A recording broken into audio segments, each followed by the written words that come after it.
हर खबर पर होगी आपकी पकड़। डाउनलोड कीजिए एबीपी लाइव ऐप। और अब अगली खबर का रुख कर लेते हैं। अभिनेता सुशांत सिंह राजपूत की खुदकुशी के केस में बड़ा खुलासा करने जा रहा है एबीपी न्यूज। 14 जून को सुशांत ने खुदकुशी की थी। इसके बाद मुंबई पुलिस 30 से ज्यादा लोगों से पूछताछ कर चुकी है। इनमें यशराज फिल्म्स के आदित्य चोपड़ा भी शामिल हैं। एबीपी न्यूज को मिली है आदित्य चोपड़ा से पूछताछ पर एक्सक्लूसिव जानकारी। आदित्य चोपड़ा ने बताया है कि सुशांत सिंह राजपूत मामले में शेखर कपूर के आरोप गलत हैं। पानी फिल्म को लेकर सुशांत डिप्रेशन में नहीं थे।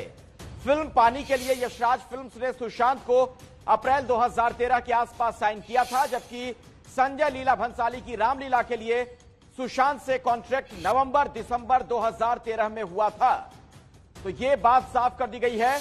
आदित्य चोपड़ा ने यह भी कहा कि हमारी वजह से रामलीला उनके हाथ से निकलने का कोई सवाल ही पैदा नहीं होता है।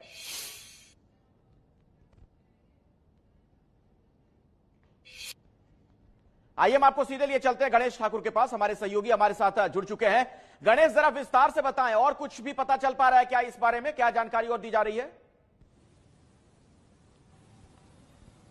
जी देखिए, कई अहम खुलासे आदित्य चोपड़ा ने 4 घंटे की इस पूछताछ में की है, क्योंकि इस पूरे सुशांत सिंह मौत के मामले में वाईआरएफ को कहीं ना कहीं विलन बनाया गया था। और ये लगातार आरोप लग रहे थे कि वाईआरएफ के साथ हुए कॉन्ट्रैक्ट की वजह से ही सुशांत सिंह राजपूत के हाथ से रामलीला, बाजीराव मस्तानी जैसी बड़ी फिल्में चली गई थी, और पानी जो एक बिग बजट फिल्म वाईआरएफ बनाने जा रहा था वो नहीं बनी, जिसके बाद से वो डिप्रेशन में चले गए, ऐसा आरोप था।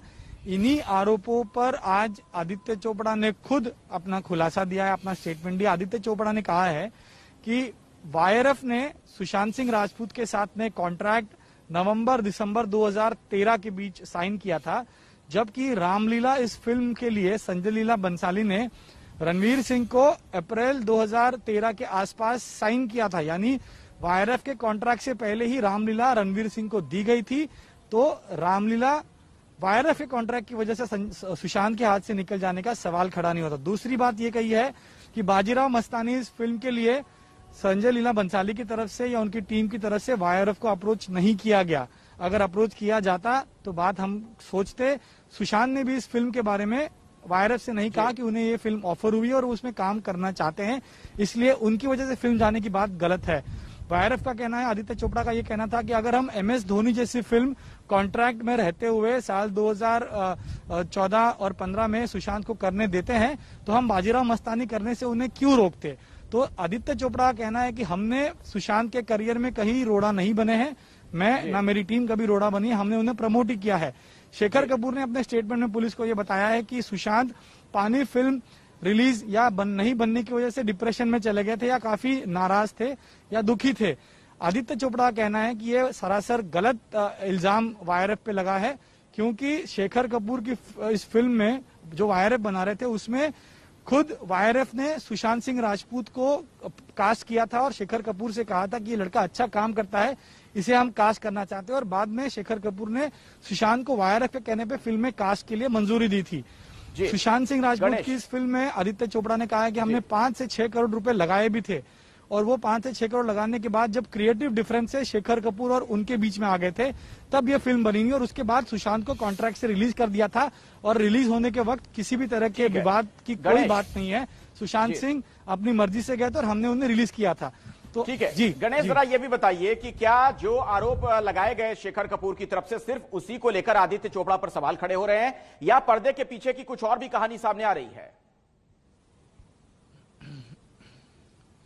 जी देखिए, पुलिस का जो line of investigation Aditya Chopra के साथ था वो था सुशांत के और वाईआरएफ के बीच के कॉन्ट्रैक्ट का, और शेखर कपूर ने जो फिल्म पानी को लेकर कहा था उसके बारे में। इसके अलावा जो बिजनेस डील हुई थी, पैसे, साइनिंग अमाउंट्स, इनके बारे में पूछताछ हुई कि क्या कोई साइनिंग अमाउंट को लेकर विवाद था, क्या कोई पैसे दिए गया था। रिया चक्रवर्ती के बारे में भी आदित्य चोपड़ा से पुलिस ने पूछताछ की है, क्योंकि रिया चक्रवर्ती भी वाईआरएफ कॉन्ट्रैक्ट में थी, और रिया ने पुलिस को यह बताया था कि सुशांत ने उन्हें कहा था कि वाईआरएफ से साथ काम न करें। इसको लेकर भी पूछताछ हुई है, रिया के कॉन्ट्रैक्ट को लेकर भी पूछताछ हुई है, लेकिन मोटा मोटी जो आरोप OIRF के बारे में लगाए गए थे उस पर आज पहली बार आदित्य चोपड़ा ने साफ साफ कहा है कि सारे आरोप बेबुनियाद हैं, कोई तथ्य नहीं, किसी तरह का मतभेद नहीं था, ना कोई ग्रुपिज्म सुशांत के खिलाफ शुरू किया गया था, सुशांत से कोई उनके अनबन नहीं थी, सुशांत ने कभी उनके बारे में कहीं कहा नहीं था। तो जो भी कहा जा रहा है वो मीडिया या सोशल मीडिया के प्लेटफॉर्म के जरिए उनको निशाना बनाने के लिए कहा जा रहा है, लेकिन इसमें कोई तथ्य नहीं है। और जो कॉन्ट्रैक्ट की रकम है, फिल्मों के बारे में है, ये सारी बातें हो रही हैं। और जो नेपोटिज्म और ग्रुपिज्म की बात हो रही थी उसको लेकर भी सवाल पूछे गए हैं, जिसको उन्होंने सिरे से नकारा है। जी, तो ये तो आदित्य चोपड़ा का पक्ष हुआ, ये जो आप जानकारी दे रहे हैं गणेश, लेकिन क्या पुलिस कुछ और विशेष जानकारी दे पाई है? अब तक की तफ्तीश उनकी कहां तक पहुंची? जी देखिए अखिलेश, पुलिस का लाइन ऑफ इन्वेस्टिगेशन अब सुशांत के डिप्रेशन को लेकर की तरफ आगे बढ़ रहा है। और एक ब्रेकिंग और बड़ी जानकारी अभी जो मिल रही है उसके मुताबिक सुशांत सिंह राजपूत सिर्फ एक डॉक्टर से इलाज नहीं करा रहे थे, तो 4 डॉक्टरों से उनका इलाज चल रहा था। और पिछले 1 साल में 4 अलग अलग डॉक्टर्स के पास वो गए थे। और सिर्फ 1 साल में ही नहीं, तो साल 2013 से वो अपना इलाज करा रहे थे। ये अभी अभी जानकारी मिली है इन्वेस्टिगेशन में कि जब कायपोचे फिल्म आई थी, उस कायपोचे फिल्म के समय में भी एंजाइटी के वो शिकार हो गए थे और वो उस समय भी डॉक्टर से सलाह मशवरा करने या ट्रीटमेंट करने गए थे। उनके साथ उनके दोस्त महेश शेट्टी उन्हें उस समय ले गए थे। रिया चक्रवर्ती को लेकर पुलिस इन्वेस्टिगेशन कर रही है कि आखिर जो रिलेशन था वो किस तरह का था, जो उन्होंने साथ में जो डील्स की थी, जो फिल्में साइन कर रहे थे, जो प्रोजेक्ट शुरू करने वाले थे, उसको लेकर वो कर रहे थे। और एक और बहुत अहम बात जो सुशांत ने डॉक्टर्स को बताई वो सामने आ रही है। डॉक्टर्स ने ये कहा है कि सुशांत कहीं ना कहीं जो नेगेटिव पब्लिसिटी या नेगेटिव नरेशन उनके बारे में होता था मीडिया में या सोशल मीडिया में, उसको लेकर बड़े क्रिटिकल या बहुत मन पे वो ले लेते। दिशा सालियन जो उनकी एक्स मैनेजर थी, जिनकी मौत और सुशांत की मौत को एक तरह से जोड़ के देखा जा रहा था, उस बारे में एक अहम बात पुलिस को पता चली, वो ये है कि जब दिशा ने सुसाइड किया तो उसके बाद में सुशांत का नाम जोड़ा जा रहा था क्योंकि वो उनकी एक्स मैनेजर थी। इस बात को लेकर भी सुशांत काफी खफा थे, नाराज थे और डिप्रेस भी थे, क्योंकि वो कह रहे थे कि किसी भी तरह की नेगेटिव बात मेरे से मीडिया जोड़ देता है या मेरा नाम उसमें उछाला जाता है। तो ये डिप्रेशन का कारण आप जो बता रहे हैं गणेश, उसका मतलब सीधे तौर पर ये निकाल सकते हैं, जी उसका सीधे तौर पर हम मतलब निकाल सकते हैं कि डॉक्टर्स जो जानकारी पुलिस को दे रहे हैं, जो पिछले दिनों सुशांत सिंह राजपूत का इलाज करते रहे, उनका यह कहना है कि कहीं ना कहीं सुशांत सिंह राजपूत को इस बात का इल्म था कि उनके खिलाफ कुछ लोग साजिश कर रहे हैं। बिल्कुल, नेगेटिव पब्लिसिटी और नेगेटिव नरेशन। अब मीडिया में कौन बातें फैलाता था या किसके कहने पे ये नेगेटिव पब्लिसिटी जोड़ी जाती थी, जैसे मैंने दिशा सालियन का एग्जांपल दिया, उनकी सुसाइड के बाद उनका नाम जोड़ा गया।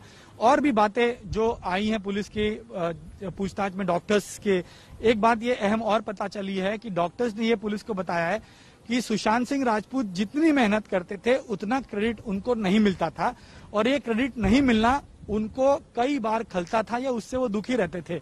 अगर मैं आपको एग्जाम्पल दूं जो सुशांत ने डॉक्टर्स को बताया, उसमें एक बात यह है कि कायपोचे फिल्म जब उन्होंने की, उन्होंने बहुत अच्छा प्रदर्शन काम किया, लेकिन फिल्म में 3 हीरो थे तो तीनों को क्रेडिट मिला, सुशांत को सिंगल हैंडेड क्रेडिट नहीं मिला। MS धोनी जब फिल्म बनी तो MS धोनी खुद एक इतने बड़े कैरेक्टर या इतने बड़े उनका कद है क्रिकेटर MS धोनी का, कि फिल्म सुशांत ने अच्छा काम किया लेकिन क्रेडिट कहीं ना कहीं MS धोनी को मिला। सुशांत के काम की तारीफ जरूर हुई, लेकिन वो फिल्म जो थी वो MS धोनी के नाम पे चली और MS धोनी को कहीं ना कहीं उनकी फिल्म को लेकर क्रेडिट मिला। सुशांत को इस बात का भी दुख था कि मैंने अच्छा काम किया लेकिन मुझे जो क्रेडिट मिलना था वो नहीं मिला। इसके अलावा अगर हम छिछोरे फिल्म की बात करें तो उसके बारे में भी उन्होंने डॉक्टर्स को बताया। उनका कहना यह था कि छिछोरे फिल्म मैंने अच्छा काम किया, लेकिन जो फिल्म के डायरेक्टर थे रितेश तिवारी, वो दंगल के डायरेक्टर थे, तो मीडिया ने उनको सर चढ़ के उनकी तारीफ की कि कितना अच्छा डायरेक्शन था और कैसे उनके जीवन पे बनी वो फिल्म है।